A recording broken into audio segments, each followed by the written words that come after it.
Good morning, everybody. You've no idea how reassuring it is to see that.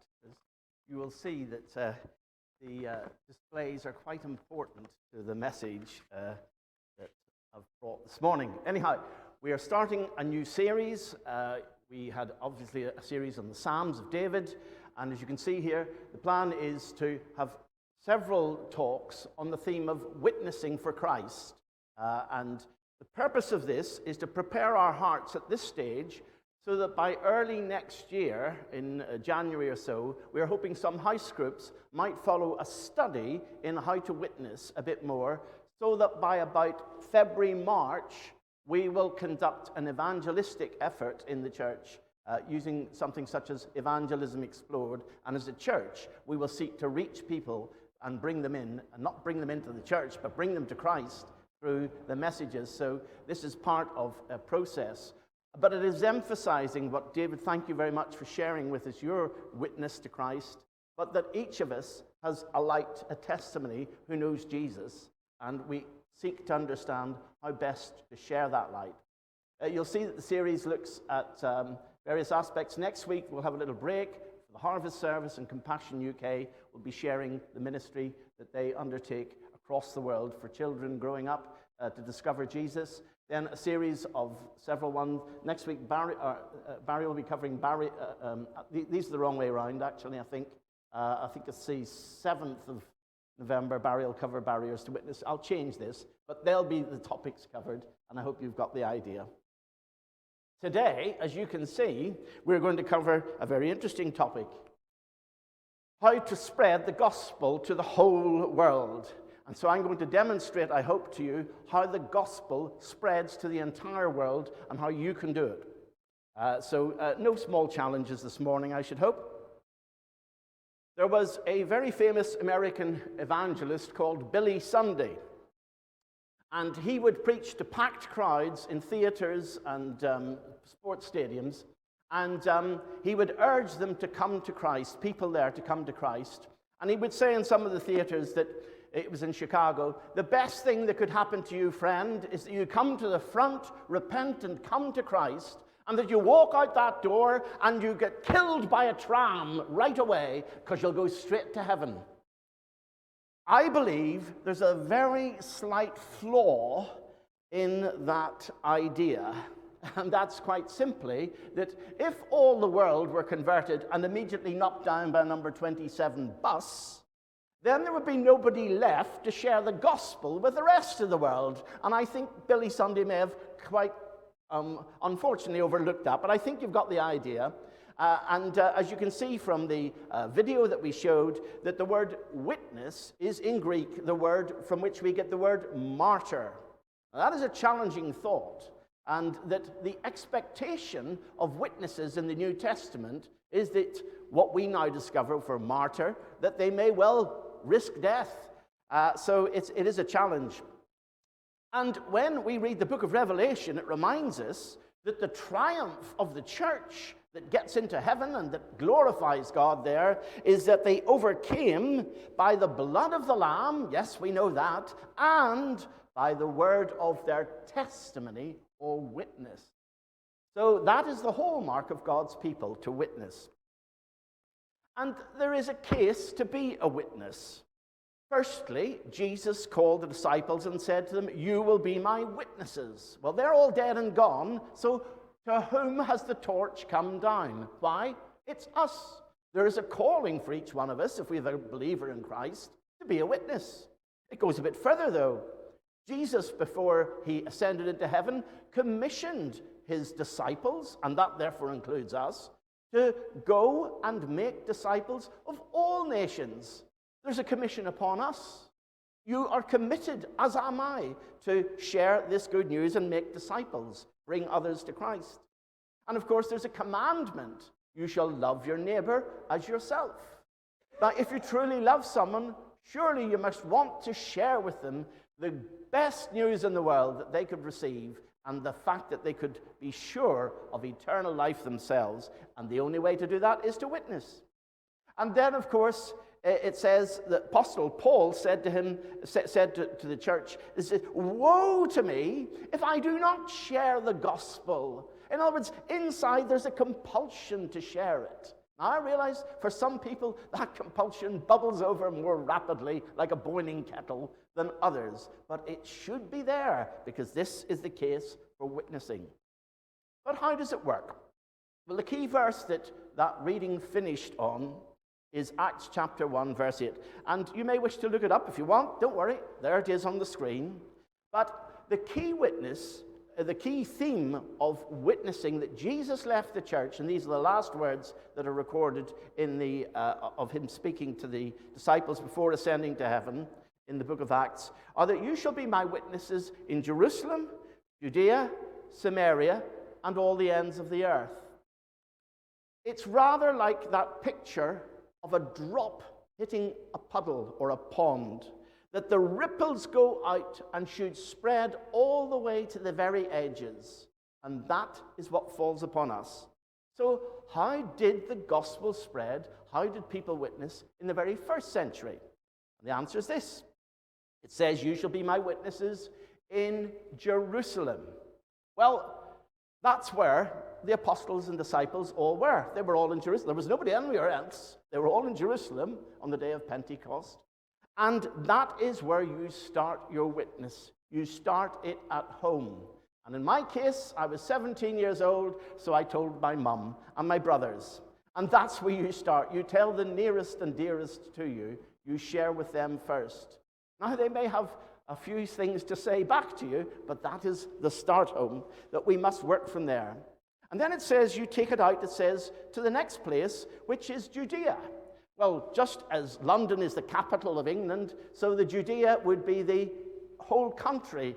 But for us, it's the neighboring territory. You move outside the home, to your neighborhood, to your mates that you are sharing with at work, or for those who teach in schools, those who are nurses or others in hospitals, wherever it might be that we serve our community. For us, it's this little town of Amesbury, all 12,000 or something of us. We share to the neighboring territory. But then you go a bit further, it says. It says in Acts chapter 1, verse 8 again, that you shall be my witnesses in Samaria. Shock, horror. The Jews had no dealings with the Samaritans. Samaritans were a kind of sect that broke away from Judaism, and they said, Jerusalem isn't where you worship. No, you come to this big mountain in Samaria. And they had all sorts of other funny ideas.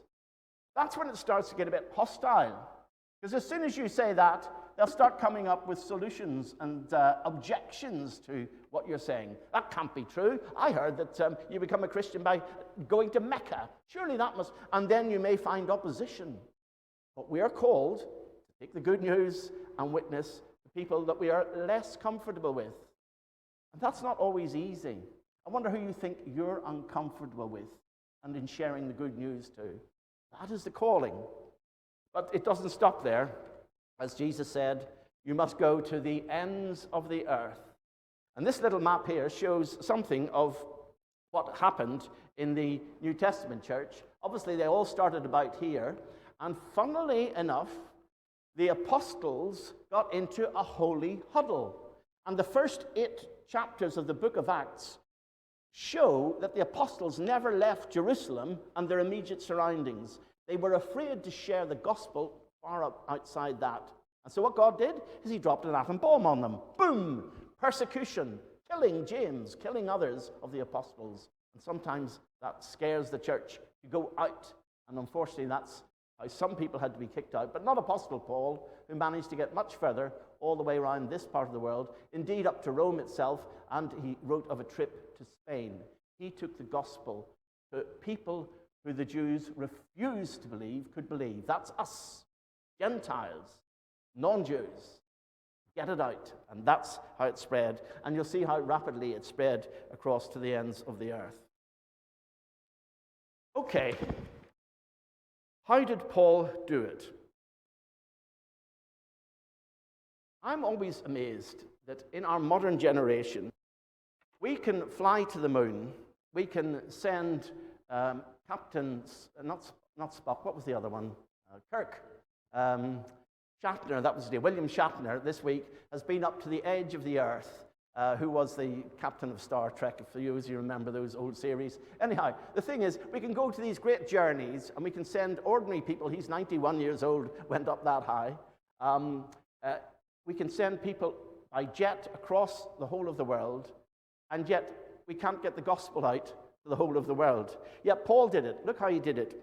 He started off here in Antioch, and he then walked down to the harbor, took a ship across, and then walked all around Cyprus, took a ship across, then walked all the way there, all the way around there. He got beaten up here, and then he got stuck in prison and assaulted here. He then walked all the way back to here and took the ship home. The gospel spread at walking pace, because you can't stop people unless you walk up to them. You can't fly and wave at them from the top of a jet aircraft. The gospel is person to person. It is COVID. It transmits like a virus. It is not a religion. It's a virus. It should be shared because we do it at walking pace. And that's how Paul managed it. But, of course, as we know in more modern times, the gospel can be shared at tremendous rallies. Does anyone know where this building is, just out of interest? The picture of the evangelist might give it away. Who's the evangelist? Billy Graham. In 1951, he came to London to Haringey Crusade. He set up a crusade, and about 15,000 people went every night to Haringey, and they heard the gospel. And many believe that it changed the course of English church for about the next 30 years. Hundreds upon hundreds of people came to be saved. Thousands did. He even got Billy Graham to speak to the Queen. And if you watch The Crown, it describes the incident in that docudrama. It describes that he did speak to the Queen and some of the conversation that we think was shared. The key thing is this, that you can have gifted evangelists who can speak to great crowds and can manage to speak to so many thousands at once. And often as not, we sit back and say, come on, Billy, keep going, keep going. Well, sadly, he's gone to glory, so he's not around. There are others that follow. This chap here I know well, Roger Carswell, is a modern evangelist who preaches a lot or shares the gospel in universities and conference centers, and he's very dynamic. He also shares it in open-air settings as well. And if you haven't tried sharing the gospel in the open air, well, it's scary, but it works. And you don't need to be on your own. You can go in a team. Indeed, this is a team on a beach. And that's where I first met Roger Carswell on a beach mission and was part of that team. You can share with others. You don't have to be on your own. But the key thing is, take the opportunities and get out. But really, how should we share? What is the way that the gospel goes? How could it possibly get to the whole world? Let me show you. Here we go. One person brings another. It's as simple and as effective as that. I'm going to walk through with you how this works, and I'm going to ask you some questions to do in your head, some mathematics. So I hope you're on the edge of your seat and can answer some of these questions. But let's see how it works. I want you to imagine you're the only Christian in the world. None ever has ever been heard of. You're the only one. And so what you do is you get home and think, I need to share this. And so you get yourself a little list and you write down the people you'd like to share it with.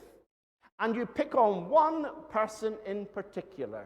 And you pray for him or her every day, just for that one. And then you take an opportunity to go and have friendship. Well, you're probably already their friend. You start in Jerusalem. And when you get to speak to them, you start to introduce little bits and hints into the conversation and steer it perhaps a little bit to see if they have some interest. Well, you're just starting. And as things warm up, you get a chance to share more and more about what's happened to you meeting Christ and how Christ has changed your life. Curiosity then leads to maybe explain how he could change their lives. And every day you pray for that person. At the end of the year, if that person has listened and responded, how many Christians would there then be in the world? Answer. I'm glad our mathematics is up to speed. Schools haven't failed us. Okay, wonderful. That's just the first year. Well, next year, how many Christians do we say there were in the world? 2.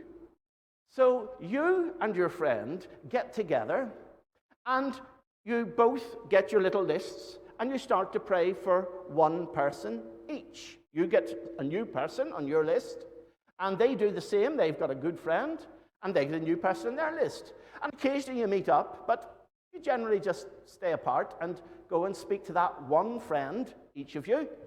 Pray for them, encourage them, share your story, your testimony, your witness, and then lead them gently to find Christ for themselves.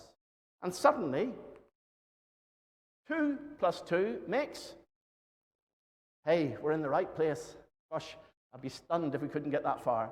At the end of year 2, there are 4 Christians in the world. All right? Can you see where this is going? I'm sure you can. Year 3. 4 of you start. You pray each for one person. And so by the end of that year, if things go successfully, we now have 8. Okay.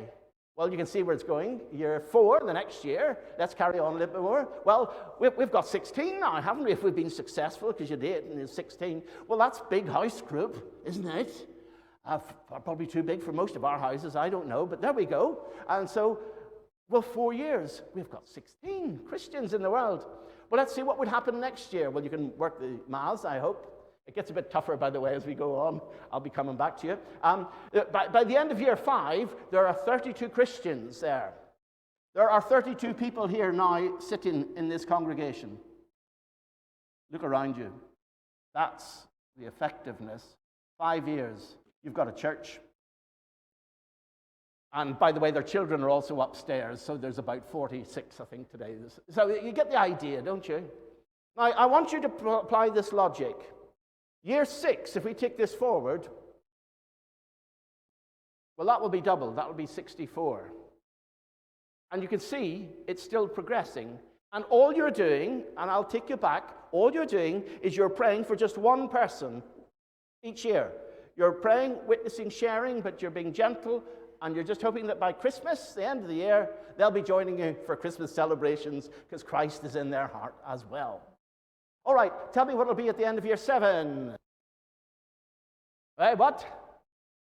128. It gets harder. Yes, that's true. And year 8? 2, 5, 6. And year 9?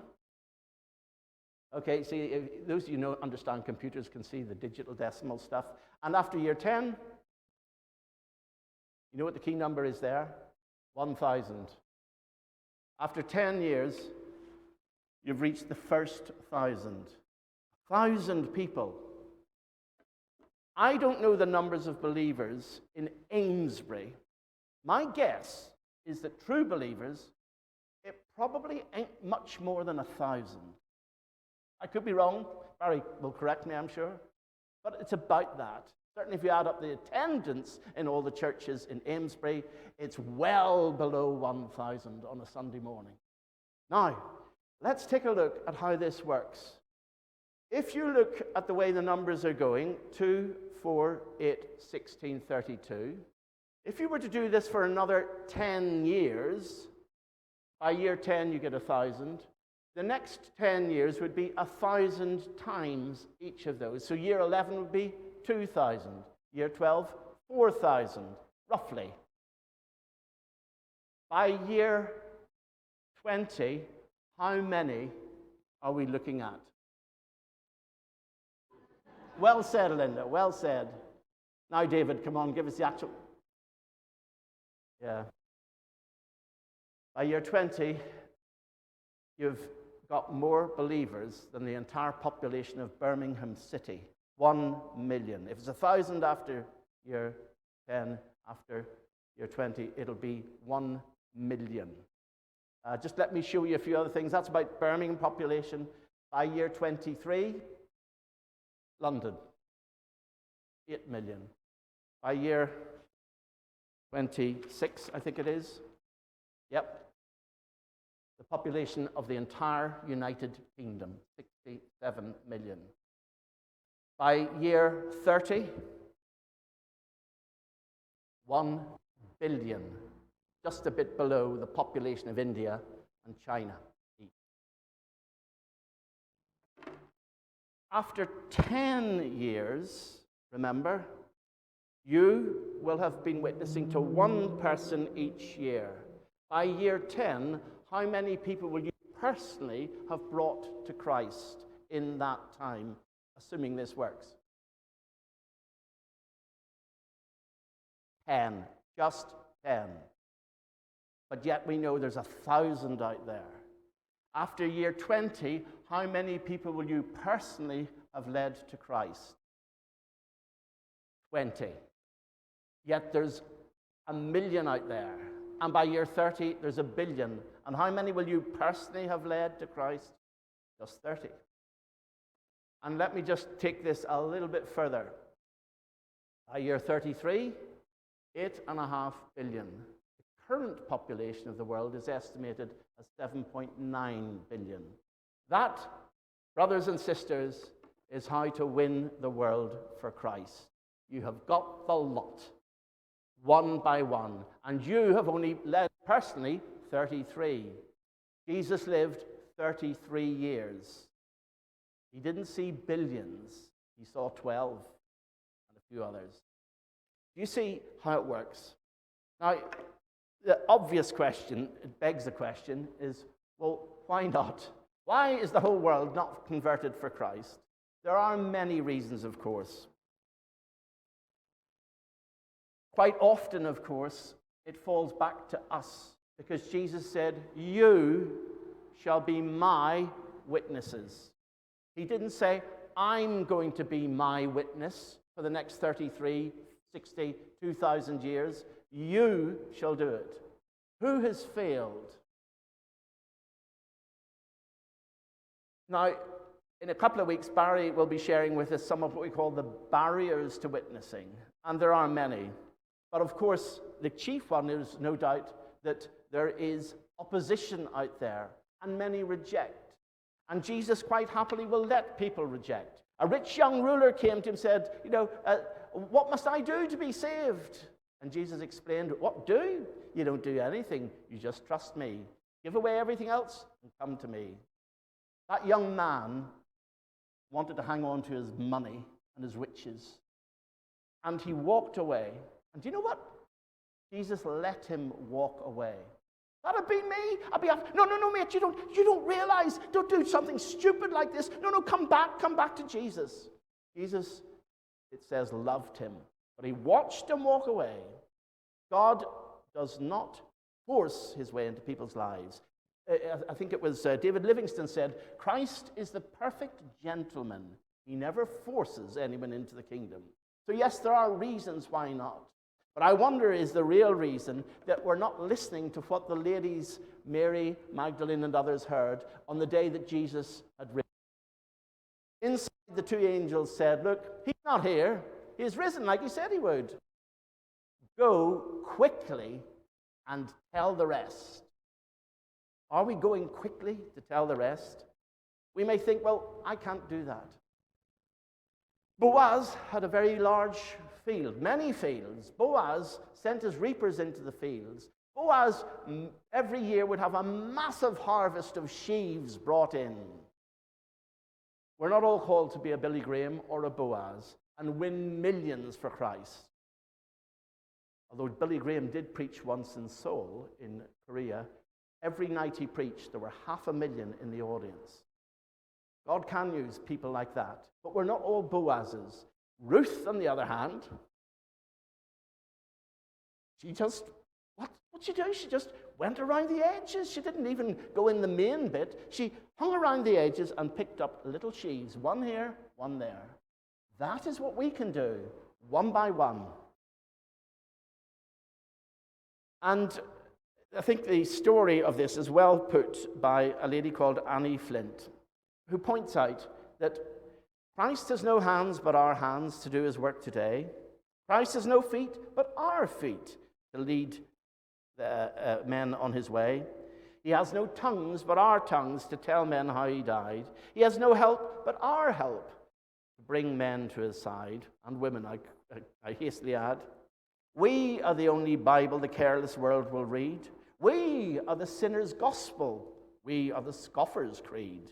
We are the Lord's last message given in deed and word. What if the type is crooked? What if the print is blurred? Now there's a question for our lives. Are they shining the way they should? Anyone know where this is? You should. You've driven past it many times in your life. Tedworth House at Tidworth. It's the former officers' mess in Tidworth. It was the family home of C.T. Studd, Charles Thomas Studd, who was a very famous cricketer playing for England, and a very wealthy man indeed. But he became a Christian, and he decided that he was going to marry this young girl from Northern Ireland called Pat Stewart, which he did, and she soon sorted him out. And then he said, I believe God is calling me to give everything away and calling us to be missionaries. And sure enough, he went to China, India, and Africa and gave his life serving as a missionary. He gave it all up. Why? He explains. 2 little lines I heard one day, traveling along life's busy way, bringing conviction to my heart and from my mind would not depart. Only one life will soon be past. Only what's done for Christ will last. And the last verse, only one life, 'twill soon be past. Only what's done for Christ will last. When I am dying, how happy I'll be if the lamp of my life has been burned out for thee. Let's think, pray, and ask God for our next Lord. Amen.